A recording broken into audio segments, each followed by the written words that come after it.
बिस्मिल्लाहिर्रहमानिर्रहीम। अस्सलाम वालेकुम नाजरीन, मैं अहमद फवाद हूँ और आप मेरा यूट्यूब चैनल देख रहे हैं। नाजरीन, बड़ी खबर और ब्रेकिंग न्यूज़ के साथ आज की व्लॉग में आपकी खिदमत में हाजिर हुआ हूँ। चीफ जस्टिस काजी फायज ईसा साहब को लेकर एक हंगामी डेवलपमेंट हुई है। वाज़ेह रहे कि चीफ जस्टिस काजी फायज ईसा साहब जिन्हें एक्सटेंशन देने के हवाले से जो चीज़ें थे, जो मामलात थे, वो चल रही थी, लेकिन एक बड़ा अपसेट सामने आया है। ईद के तीसरे रोज सुप्रीम कोर्ट ऑफ पाकिस्तान से मामला क्या चल रहा है, काजी साहब कैसे मुश्किल में हैं, कुछ तफसीलात आपके साथ मैंने शेयर करनी है। साथ ही साथ नाजरीन, एक और जो बड़ी तब्दीली आई है वो ये आई है कि कायम मकाम चीफ जस्टिस की तैनाती का जो नोटिफिकेशन है वो भी जारी कर दिया गया है और ये भी ईद के तीसरे रोज ही हुआ है और हंगामी तौर पर ये जो नोटिफिकेशन है वो जारी किया गया है। मामला क्या चल रहा है, अदलिया में इंटरनल मामलात कहां पर पहुंच गए हैं, इस वक्त किस नहज पर पहुंच गए हैं, एक्सक्लूसिव तफसीलात आपके साथ मैंने शेयर करनी है। इमरान खान साहब को अडयाला जेल में माफी का क्या पैगाम भेजा गया है, इस पर भी कुछ अहम तरीन और एक्सक्लूसिव डिटेल्स आपके साथ हैं, वो भी शेयर करनी है। और कुछ वीडियोस हैं वो आपके साथ में शेयर करूंगा। खास तौर पर मरियम नवाज की एक शर्मनाक वीडियो है जो कि रिलेट करती है जो बहावलपुर में जो वाकया हुआ है। तो आगाज नाज़रीन व्लॉग का मैं करूंगा बहावलपुर में ये जो एक अफसोसनाक वाकया हुआ, इस पर अभी तक कोई जो ऑफिशियल स्टेटमेंट है वो आईजी की जानिब से नहीं आई कि असल में जो वाकया है वो हुआ क्या है। बहरहाल बहुत सारी डिटेल्स आपने भी सुनी होंगी, लेकिन इस वक्त जो कुछ कहानियां चल रही हैं उनमें से एक मैं आपके सामने रखता हूं और फिर उसके ऊपर कुछ क्वेश्चंस भी उठ रहे हैं, कुछ वीडियोस भी हैं उस हवाले से मेरे पास, वो भी आपके साथ में शेयर करूंगा। तो सबसे पहले नाज़रीन आपको बताता चलूं कि मामला कुछ इस तरह से हुआ था जी कि जो पुलिस थी उन्होंने कुछ डाकुओं को पकड़ना था और वो उनके पीछे गए और उन्होंने देखा कि वो जो डाकू हैं वो एक घर के अंदर घुस गए और उन पुलिस वालों ने उन डाकुओं का पीछा करते करते उस घर के ऊपर जो रेड है या आप छापा कहें वो मार दिया। लेकिन जब वो उस घर के अंदर पहुंचे तो वहां पर उल्टा डाकुओं को पकड़ने के वो जो पुलिस एहलकार थे वो खुद ही पकड़े गए और उनको वहां पर घर के अंदर ही पकड़ लिया गया, उनको बांध लिया गया या महसूर कर लिया गया या जो कुछ भी कर लिया गया। बहरहाल मामले को रफा दफा कराने के लिए जब मुतलका SHO थे उन तक मामला पहुंचा, वो उधर घर में आए और वहाँ से जो उनके पुलिस एहलकार थे उनको वो छुड़ा कर ले गए। लेकिन उसके बाद क्या हुआ कि एक जो FIR थी वो लॉन्च की गई उन अफसरान के अगेंस्ट और इस पर ही जो मामला था वो ख़त्म हुआ और उस घर से जो वो अफसरान थे पुलिस वाले उनको छुड़वाया गया। लेकिन कहानी जो है वो इस वाक़े की यहाँ पर ही ख़त्म नहीं होती, फिर आगे भी इसमें डेवलपमेंट ये हुई कि वो जो घर था जहाँ पर ये छापा या पुलिस वालों ने अंदर घुस गए थे चादर चारदीवारी का एहतराम किए बगैर, और मेरे ख्याल से पाकिस्तान तहरीक इंसाफ के वर्करों के साथ जो कुछ वो करते रहे 2 साल से, बल्कि जो कुछ कर रहे हैं, जिस तरह से उनके घरों में छापे बगैर वारंट के और इवन के उनका जो सामान था वो तक साथ ले जाते थे, तो उस चीज़ की इन्हें शायद आदत पड़ी हुई थी और इन्होंने ये भी सोचा कि इस घर में भी हम घुसेंगे तो हमें तो कोई पूछने वाला नहीं है। लेकिन हुआ क्या कि जिस घर में वो घुसे वो कोई फौजी कमांडो का घर था और बाद में फिर क्या हुआ, वो जो फौजी कमांडो था अपने जो चीज़ें सोशल मीडिया पे सामने आई कि कोई 40-50 लोगों के साथ मिलकर फिर उस थाने में गया और उस थाने में फिर अच्छी खासी जो धुलाई है वो हुई उन पुलिस अफसरान की। तो बहरहाल जी ये जो कुछ अहम तरीन चीज़ें थी ये अभी तक सामने आई हैं, लेकिन उस तरह से ऑफिशियली कोई स्टेटमेंट इस पर जारी नहीं हुई, ना ही कोई इस मामले के ऊपर एक्शन लिया गया अभी तक IG की जानिब से। या दूसरी साइड पर बस ये हुआ कि दोनों साइड से जो अफसरान थे वो उन्होंने मुलाकात की और फिर वो एक फुटेज भी वायरल हो रही है कि पंजाब पुलिस और पाक फौज जिंदाबाद के जो नारे हैं वो भी लगे। बहरहाल अब इसके ऊपर जो कुछ सवालात हैं और इम्पोर्टेंट सवालात हैं वो ये हैं कि अव्वल तो जो पुलिस है उनकी गलती ये थी कि अगर वो किसी घर के अंदर घुस रहे हैं, छापा मार रहे हैं, तो उनके पास जो सर्च वारंट है वो होना चाहिए था। ऐसे कैसे किसी के घर में भी घुसा जा सकता है, चादर चारदीवारी का तकद्दुस पामाल किया जा सकता है। लेकिन चूंकि 2 साल से वो यही काम कर रहे थे पाकिस्तान तहरीक इंसाफ के लोगों के साथ, और सोशल मीडिया के ऊपर अगर आप रिएक्शन भी देखें तो 80-90 बल्कि 99% में कहूँगा लोग पुलिस के हक में बिल्कुल भी खड़े नहीं हुए, बल्कि इसको मकाफाते अमल करार दिया कि यही पुलिस वाले थे कि जब PTI वर्कर्स के और उनके घरों में घुसते थे, चादर चारदीवारी के तकद्दुस पामाल करते थे और घसीटते थे उनको, ख़वातीन के ऊपर जो है वो हाथ उठाते थे, घरों का सामान जो है वो ले जाते थे। तो यहाँ पर इनके साथ जब इधर भी इन्होंने करने की कोशिश की तो सामने से इस मरतबा जो रिएक्शन है वो आया, क्योंकि वो कोई फौजी कमांडो थे। लेकिन अब यहाँ पर फिर सवाल ये भी है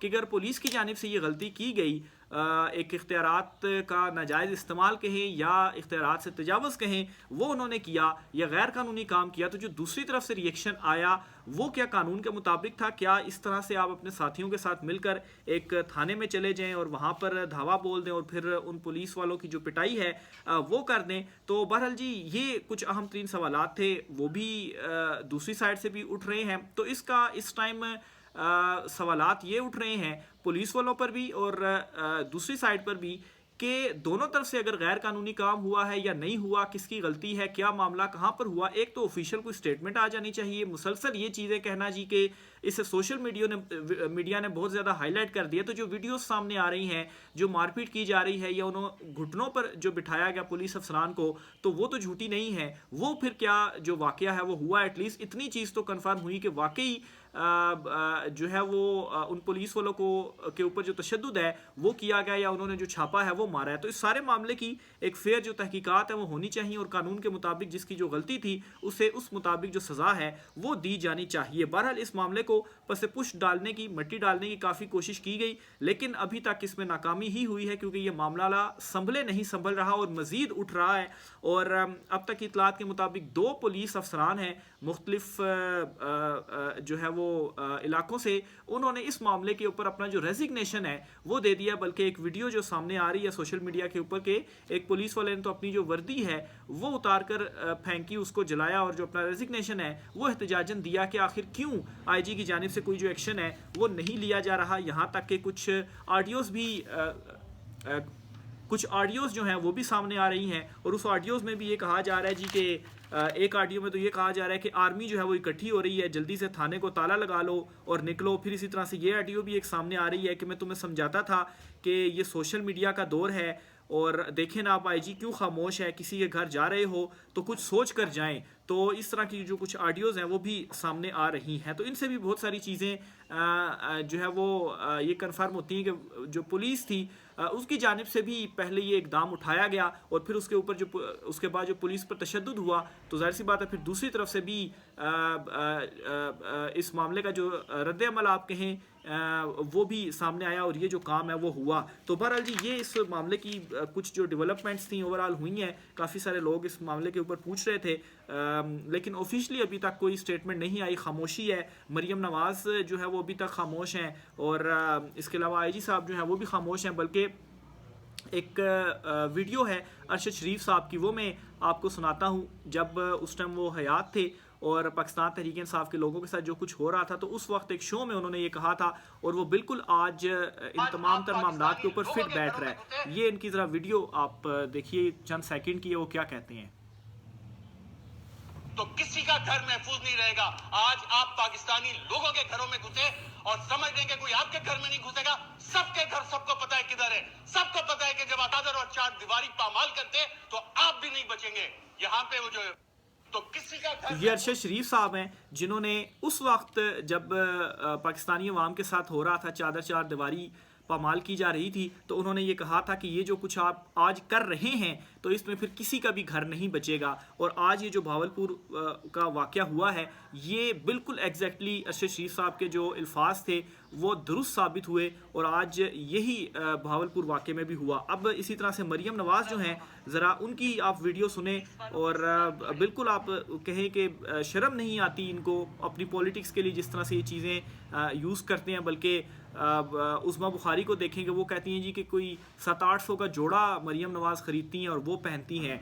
मतलब इतनी कोई अजीब सी ये बात कर देते हैं, 700-800 का जोड़ा मतलब वो कहाँ से ख़रीदती हैं 700-800 का जोड़ा, जो इस वक्त महंगाई है।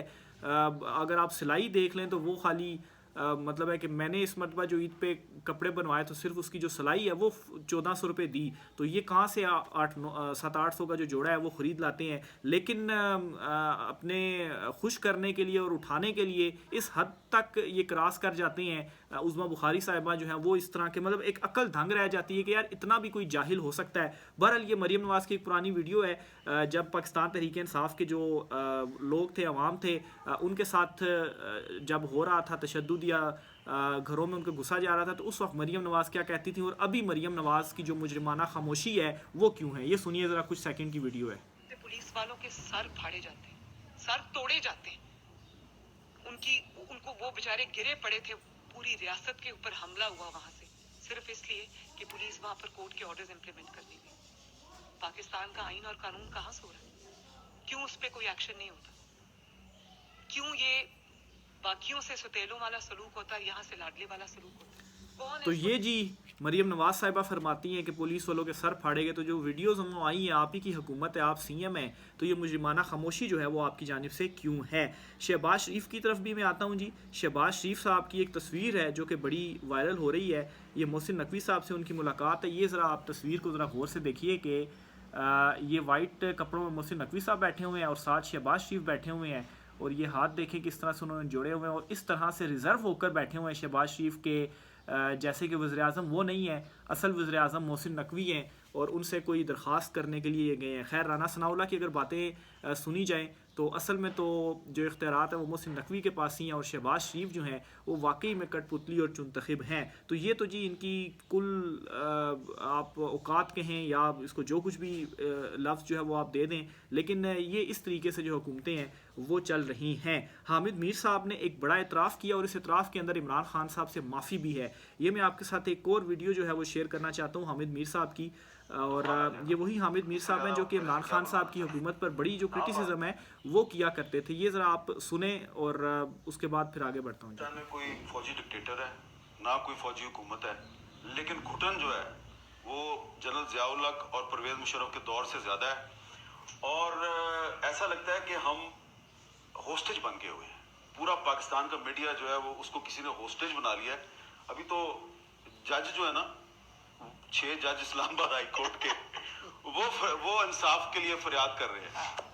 जिस दिन यहाँ पे सहाफियों ने जजों की तरह खत लिखने शुरू कर दिया ना, तो पाकिस्तान में नहीं पूरी दुनिया में तूफान आ जाएगा। तो ये जी हामिद मीर साहब हैं और इस वक्त ये एक्सेप्ट कर रहे हैं मौजूदा सूरत हाल को और इमरान खान साहब को वाकई ये मान रहे हैं कि उस वक्त हालात बेहतर थे और आज तो ये हालात हैं कि अपने आप को हम महसूस समझ रहे हैं कि एक पाकिस्तान शायद एक कोई बड़ी जेल है और हम इसके अंदर कैद हैं, और इस वक्त इस तरह से जो मामलात हैं वो चल रहे हैं। और साथ में ये भी कह रहे हैं कि जजेस इंसाफ के लिए ख़त लिख रहे हैं, तो डरे उस वक्त से कि जब जो सहाफ़ी हैं वो भी इस तरह के जो खतूत हैं वो लिखेंगे, फिर तो बड़ों बड़ों की जो पोलें हैं वो खुलेंगी। खैर, आहिस्ता आहिस्ता सारे एक्सेप्ट भी करेंगे इमरान खान साहब को और इमरान खान साहब से जो माफ़ियाँ हैं वो भी मांगेंगे। बहरहाल जी, सुप्रीम कोर्ट ऑफ पाकिस्तान से जो एक बड़ी डेवलपमेंट है वो मैं आपके सामने रखता हूँ जी। एक बड़ा अपसेट हुआ है और आज कोई 3-4 रोज़ गुजर चुके हैं, लेकिन अभी तक जो तहरीरी हुक्मनामा था, वो जो 6 जजेस का लेटर था, उस पर जो खुद नोटिस केस की समाअत थी, वो अभी तक वेबसाइट पर जारी नहीं हुआ। हालांकि तहरीरी हुक्मनामे में को मैं 2-3 रोज़ कबल रिपोर्ट कर चुका हूँ, जिसमें अतर मिल्ला साहब का वो इजाफी नोट भी है, उन्होंने जो इख्तलाफ किया और बिल्कुल उड़ा कर रख दिया इस फैसले को, चीफ जस्टिस काजी फैज़ ईसा साहब के इक़दाम को, वो मैं आपके सामने रख चुका हूँ। अपने 2 रोज़ कबल मैंने वीलॉग किया था। और इसी तरह से जस्टिस याया अफरीदी ने जो रिक्यूज़ किया, यानी कि इस बेंच में बैठने से इनकार किया, माजरत की, वो भी आपके सामने रख चुका हूँ, लेकिन अभी तक वो वेबसाइट पर जारी नहीं हुआ। तो जो इंटरनली मामलात हैं सुप्रीम कोर्ट ऑफ पाकिस्तान में, वो भी इस वक्त गड़बड़ हो चुके हैं और ओवरऑल इस जो ख्वाहिश की जा रही थी कि शायद चीफ जस्टिस काजी फैज़ ईसा साहब को एक्सटेंशन दे दी जाए, तो अब तो हुकूमत के अपने जो मामलात हैं वही गड़बड़ हो चुके हुए हैं। बहरहाल जी, एक अहम तरीन नोटिफिकेशन आज तीसरे दिन ईद के जारी हुआ है और ये नोटिफिकेशन जारी होता है जी कायम मकाम चीफ जस्टिस की तैनाती के हवाले से। और पेशावर हाई कोर्ट के जो चीफ जस्टिस है जस्टिस इब्राहिम खान साहब, वो रिटायर हो चुके हैं और उनकी जगह पर जस्टिस इश्तियाक इब्राहिम को कायम मकाम chief justice Peshawar high court तैनात किया गया है और 15 अप्रैल से वो जिम्मेदारियां संभालेंगे। लेकिन इमरजेंसी इतनी थी कि आज ही ईद के तीसरे दिन ही जो नोटिफिकेशन है वो जारी कर दिया गया है। 12 अप्रैल 2024 ये जो मिनिस्ट्री ऑफ लॉ मिनिस्ट्री है, ये अगर आप डेट को देख रहे होंगे तो कट करके बॉल पॉइंट से इसको 12 जो है वो अप्रैल किया गया है।